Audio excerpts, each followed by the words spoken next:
this episode, we are going to have a look at Port Macquarie, Coffs Harbour and Lamington National Park. And now, a couple of words about the series. 30 days, 14,000 kilometers, 3 men, a van, and a whole lot of Australia to keep us company. From southern shores and mountains to lush forests and wonders of far north Queensland and rivers and waterfalls of Northern Territory.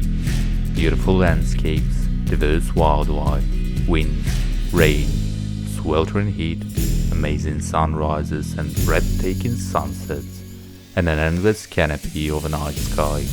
Everything was in abundance. In our previous episode, we started from Eden and travelled through Benaraby, Ballina and Blue Mountains, so please check the link in the description if you're interested. We stopped for the night at Coopernook State Forest camping ground located just north of Taree. This is a lovely spot for a family picnic or a free overnight stay in the scenic eucalyptus forest. Our first stop of the day was Port Macquarie, where we planned to have a morning dip. Established as a penal settlement in 1821, Port Macquarie has the highest koala population on the east coast of Australia, and it is home to the famous Koala Hospital. The town is also loaded with beaches. In total, visitors have 17 beaches to choose from. For this visit, we stuck with Town Beach, which had plenty of visitors and not many free parking spots. Naturally, we were drawn to these rocks at the eastern side of the beach.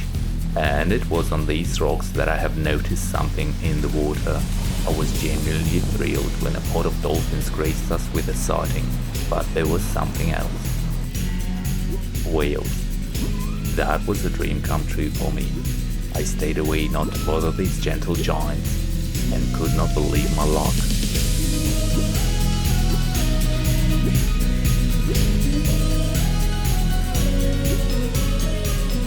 By the way, the best time to spot whales is between May and November, and there are some great vantage points to observe them from along the Perpendicular Point walking track and Diamond Head Loop Walk in Crowder Bay National Park.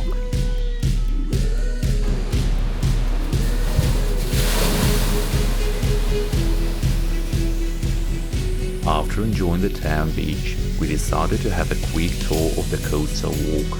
Due to the unique position and 2 different ecosystems coming together as one, this place is one of the prime destinations for fishing. Just look at the variety of fish that can be caught here.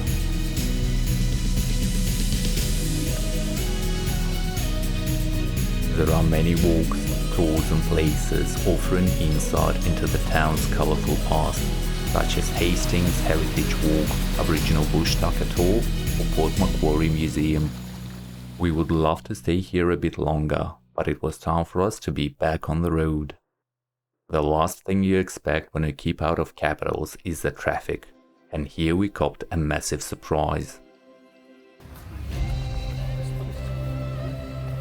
We were not that interested in the big banana that is listed as one of the key attractions of the city, but Coffs Harbour enchanted us with the relaxed atmosphere, beaches and the views from the jetty. In all honesty, for us it was more of an opportunity to stretch our legs after a long drive, but I can safely say that we enjoyed this far more than we have anticipated.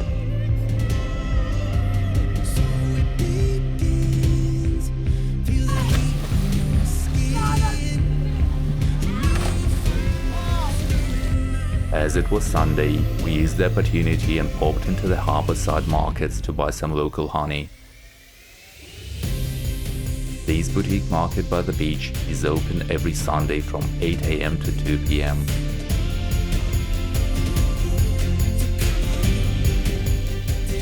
And then we hit the road again, this time stopping at Ballina for quick lunch.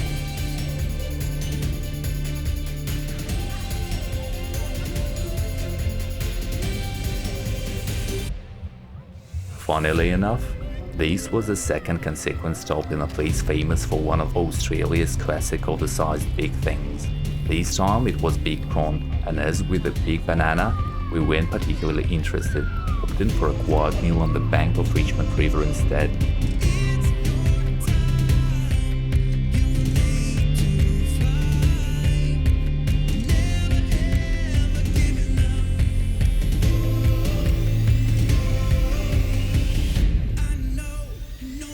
skipped Byron Bay and went straight to Benaraby Lodge in the Lamington National Park. And as per usual, we arrived after dark, which is not at all surprising at this point.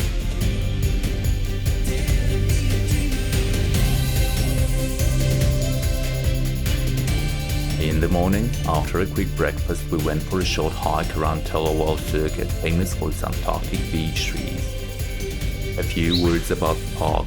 Nestled in the Macquarie Range on the border of Queensland and New South Wales, Lamington National Park is a breathtaking World Heritage listed gem, part of the ancient Gondwana rainforests of Australia, spanning over 20,000 hectares of lush subtropical and temperate rainforest. This serene place feels like stepping into a living time capsule. Just a short drive from the Gold Coast, around 50 or 60 kilometers, the park offers an easy escape into nature.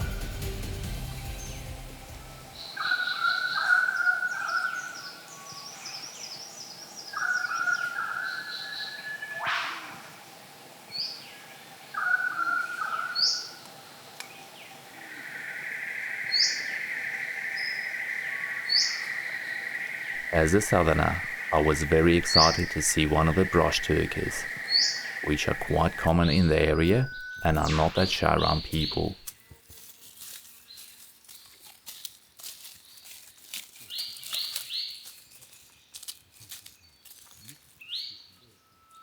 The park has many other highlights, such as spectacular waterfalls like the dramatic Morans Falls cascading 80 meters into a deep gorge, or the serene Ballina Falls tucked deep in the rainforest along scenic trails, over 160 kilometers of which cater to all levels, from easy strolls on the famous treetop walk high above the forest floor to more challenging circuits revealing hidden caves, lookouts with panoramic mountain views and crystal clear creeks.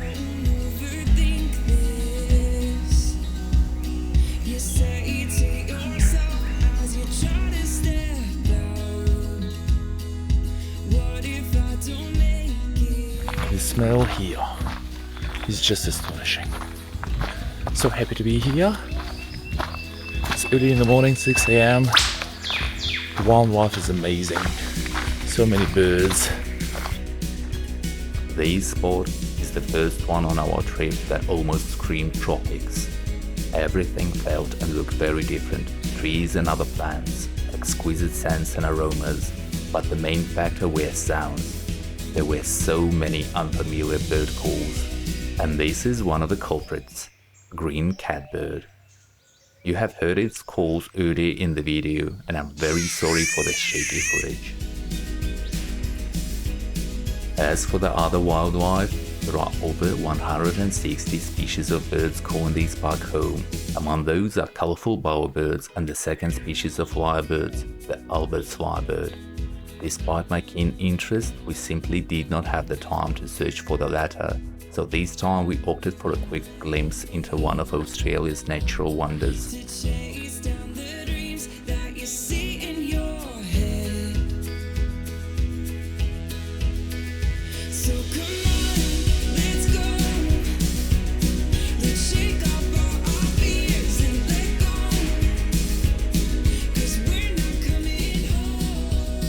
After the hike, we had our eyes set on our next stop. And I don't think that any introduction or story is needed here. Gold Coast, where skyscrapers meet the sea and the weather is pleasant most of the time throughout the year. This view is iconic and cannot be mistaken for anything else.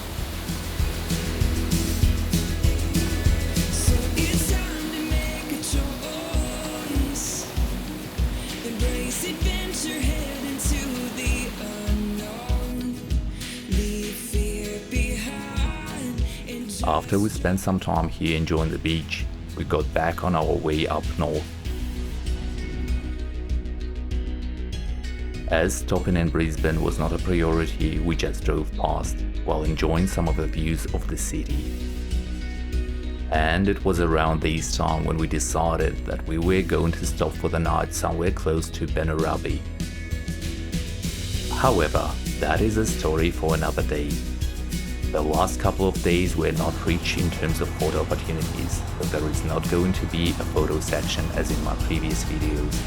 Thank you for watching, and if you'd like to follow this journey, please consider subscribing to the channel. This means the world to me. You can find links to the other videos of the series in the end screen or in the description, and I will see you in the next one.